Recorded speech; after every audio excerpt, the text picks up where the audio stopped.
Now, me and you, I'm pretty sure we've talked about this in the past, but you actually don't live in Chicago anymore. This is something I've always told a lot of Chicago artists I've interviewed is like, why don't you move out? And most of them don't, but you actually took the step and moved out. Yeah, had to. I stay in Atlanta now. Yeah? Yeah. How long ago did that actually happen? I don't know. Like, I'm comfortable there. Like. No, I said how long ago did you actually move? Oh, it's like been like a year and a half or something like that. Okay. Was there something, like an event or something that made you say, okay, I'm gonna move? It's the number one music city. You talk about did something happen for me to move or why I would choose Atlanta? Yeah. I mean, was there something that happened in your own life that made you say, okay, I'm finally gonna move out of Chicago? It's growth. You know what I'm saying? At the point in time, it gotta be growth. You know what I'm saying? Ain't nobody right. Like, if you got a good team, right, they gonna tell you, but everybody ain't got growth. Motherfucker want you to stay around them and do nothing. But I had to take that next step to move and elevate my music and my sound and my wave period. Right, because, I mean, you had talked about how in Chicago, for years, it was just really rough because it was hard to do shows in Chicago because they would always get shut down by the police. Yeah. It was just the whole violence thing going on. They stopping the shows and it would start fucking with your money. You start adding it up like, damn, hold on. Ain't nobody gonna help you. Ain't nobody gonna give you no money. Okay, because here you are in Chicago, you know, at the time, one of the biggest artists in Chicago. You go and set up to do this huge show. The venue's booked. It's being marketed. Pre-sale tickets are in. And then what happens the day of the show? Police can come the day of and tell them, like, ain't no show. Ain't nothing going on because the high risk of a violence, the high risk of the artist. It be just so much bullshit. Basically what it is politics, you know what I'm saying? They don't even gotta know you. They can just Google your name and see what you into and stop your show. Okay, and what happens when they shut the show down? You gotta give your money back to the promoter and all that? You gotta get that money back. Either you gonna get the money back or they gonna make a makeup date and hope that they let it happen. Right, but you know, as someone, I mean, I used to promote shows here and there back in the day. Yeah. Even though the artist gives you your money back, you've already wasted all the money on marketing. You know what I'm saying? The venue may not give you your money back.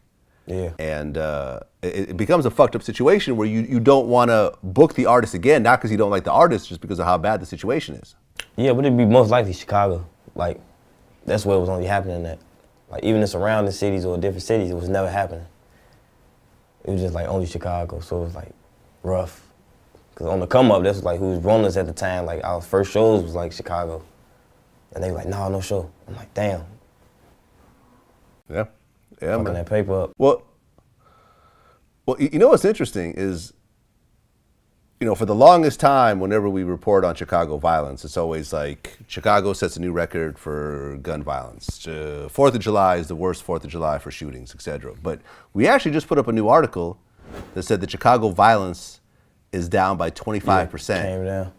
And it's a 13th month decline in violence in Chicago. Mm-hmm. You know about this? Yeah. So, do you actually feel the difference? Yeah, but no. Like, you won't know until they tell you. You know what I'm saying? Because you still, like, if you there, you live there, you still gonna hit shots. You still gonna be around the bullshit. It ain't like you can wake up and be like, I ain't hear no shooting today, the violence went down. Like, it's not like that. So it gotta be like TV, it gotta be the news to tell you. Okay. So in terms of what you're seeing, it still feels the same? Yeah, definitely. Okay. Well, you know, you've talked about how, I mean, in the beginning when you were coming out, lots of guns in the videos and everything else like that, but you're saying how, you know, in the last couple of years, you stopped doing all that shit. Yeah, it ain't, you can do it, but it's like, it ain't what you do, it's how you do it. You know what I'm saying? You can make a nice elevator song with guns in the video, they will look past it, but if you make a song talking about who you own and who you smoking on with guns in the video, then that's when they target you. You know what I'm saying? So it's how you do it. Cause there be a lot of rappers who ain't even on that, who ain't even tough, who put guns in their video and put the tension on themselves for shit. Yeah, I mean, I feel like, you know, like the Durk of 2018, I feel like he don't really have a lot to prove anymore.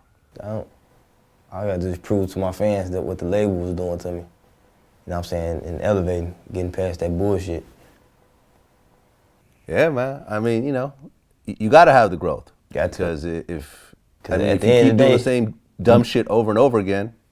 a lot of rappers from these cities who popping, ain't popping, who come on here talking that big boy stuff, it's like, if rapping stop right now, a lot of y'all going broke.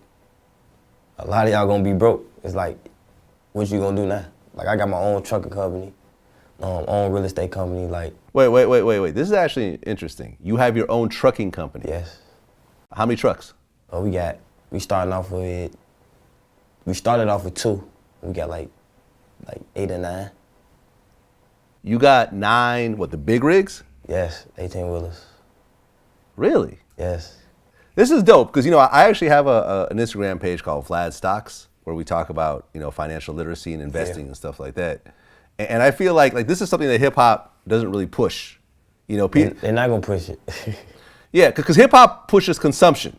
That's why you gotta study, like, when Jay-Z done be talking, like Drake, Jay-Z, who else big like on the like a voice?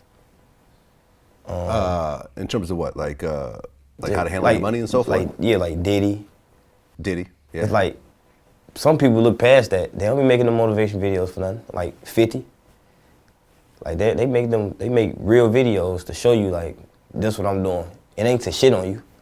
It's to motivate you, you know what I'm saying? And I done watched a couple of them videos and locked into it like, damn, I need my own real estate company. You know what I'm saying? It ain't hard, just going out to do it.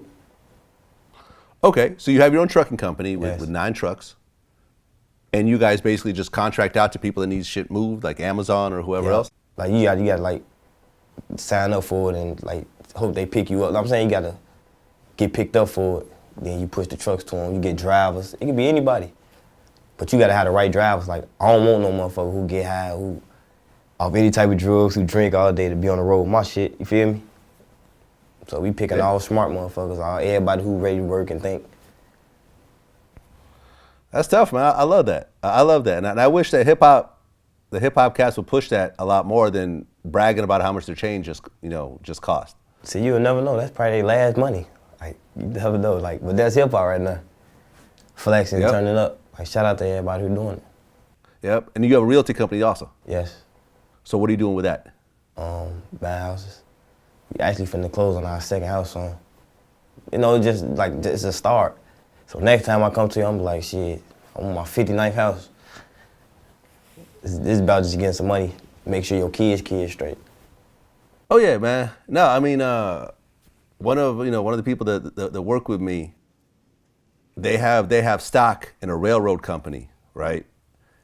Which was passed down from his father, which was passed down from his grandfather. See, look. So they have stock that's been in their family for 3 generations, which they still haven't cashed out. Rich as hell. He can stop doing that right now. He still got money. Like. Yeah, I mean, it's like Jay-Z said, you know, fuck living rich and dying broke. Exactly.